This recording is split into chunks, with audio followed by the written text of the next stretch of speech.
We wonder, is this proof that peace is actually on the horizon? Here to weigh in is an expert that we've had before, Michael Malice. He's the author of Dear Reader, the unauthorized autobiography of Kim Jong-il. I love the title of the book, first of all, Dear Reader instead of Leader. Yes. What's your sense? I mean, the president is making the case that peace is at hand, and his critics, they don't want to give him a victory no matter what, even if peace may be at hand. Sure, and I think if they are starting to take down the anti-U.S. propaganda, this would be a major step toward peace, because hatred of Americans is so ingrained into North Korean ideology and their sense of history. For them, they teach the kids that since the 1860s, when we sent USS General Sherman there, we've been waiting to conquer Korea and make that our beachhead for world domination. And we started the Korean War that the great leader Kim Il-sung won. So this is inherent to their thinking. So if they're backing down on this, this is a huge 180. We forget how Kim Jong-un couldn't just say, okay, we're at peace with the Americans now, because of decades of propaganda pumped into the minds of generations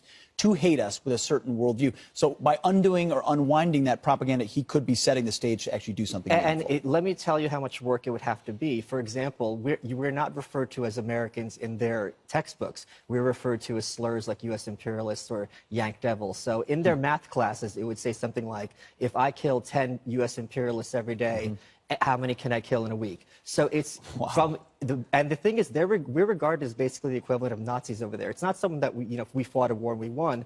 They talk about atrocities that we committed during the Korean War. There's one story in Sinchon where there's a museum, the Sinchon Massacre, where we took women, separated them from their kids, put them in separate warehouses, set them on fire, and threw grenades in to make sure nothing's there. You can go see those warehouses where scrawled on the walls are, "The Americans are enemies, please remember us." So again, we are regarded not just as, someone who lost the war, but people who are inherently evil. And the caricatures are very similar to Nazi characters. We have these huge noses, pot bellies, and are regarded as basically subhuman.